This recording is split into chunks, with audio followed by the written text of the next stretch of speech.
જામજોધપુર નગરપાલિકા તથા એક જામવંતી જામનગર ગ્રામ્યની તાલુકા પંચાયતની પંચ દ્વારા ગત માસમાં નગરપાલિકા અને જિલ્લા પંચાયત અને તાલુકા પંચાયતની ચૂંટણીઓની જાહેરાત કરવામાં આવી છે.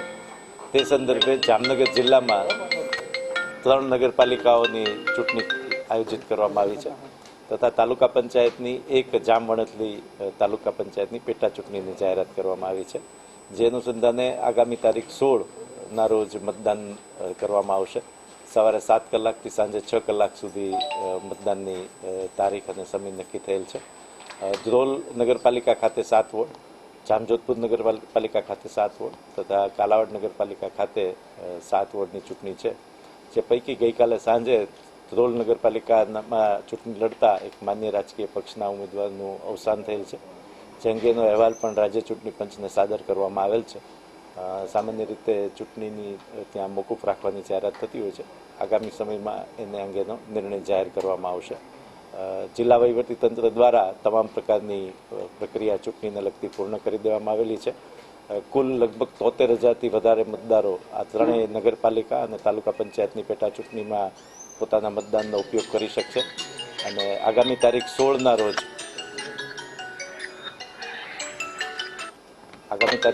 રોજ સવારે 7થી સાંજે 6 સુધી શાંતિપૂર્ણ રીતે મતદાન થાય તે મુજબ તમામ ચૂંટણી ઉપરના સ્ટાફને ફરજ ફાળવી દેવામાં આવેલી છે અને ચુસ્ત રીતે પોલીસ બંદોબસ્ત પણ કરી દેવામાં આવેલ છે. મતગણતરી અંગે પણ સ્ટ્રોંગ રૂમની મુલાકાત મારા દ્વારા અને પોલીસ અધિક્ષક શ્રી દ્વારા કરી લેવામાં આવી છે. તમામ સુરક્ષાઓના ચાંપતા બંદોબસ્ત પણ કરી દેવામાં આવેલ છે અને મુક્ત રીતે અને ન્યાયી રીતે અને પારદર્શક રીતે ચૂંટણી થાય, મતદાન થાય તે માટે તમામ મતદારોને આથી અપીલ કરવામાં આવે છે.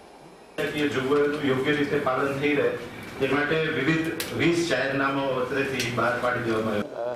જામનગરમાં જે આપણે 3 નગરપાલિકાની ચૂંટણી છે અને જે તાલુકા પંચાયતની પેટા ચૂંટણી છે, આ માટે કાયદો અને વ્યવસ્થા સરસ રીતે જાળવાઈ રહે એટલા માટે જે દિવસો હતા આ દિવસોને દરમિયાન આપણે અલગ અલગ જગ્યાએ એરિયા ડોમિનેશન અને બીજી બધી અટકાયતી પગલાંની કાર્યવાહી બધી પૂર્ણ થઈ ગઈ છે અને અત્યારે જે આપણી ચૂંટણી છે આ શાંતિપૂર્ણ રીતે પૂર્ણ થાય એટલા માટે અલગ અલગ જગ્યા જે ઉપરથી ડીજી ઓફિસથી જે સ્કેલ પ્રમાણે જે બંદોબસ્ત આવેલ છે આ રીતે બંદોબસ્ત મૂકવામાં આવેલ છે. જેમાં 4 એએસપી અને ડીવાયએસપી અને 6 પીઆઈ અને આને અલાવા લગભગ 200ની આસપાસ પોલીસ કર્મીઓ અને 200ની આસપાસ હોમગાર્ડ અને 8 આપણે હાફ સેક્શન એસઆરપીના પણ મૂકવામાં આવેલ છે અને અત્યાર સુધી કોઈ પણ જગ્યાએ કાયદો અને વ્યવસ્થાની કોઈ પ્રોબ્લેમ છે નથી અને શાંતિપૂર્ણ રૂપથી બધા ઇલેક્શન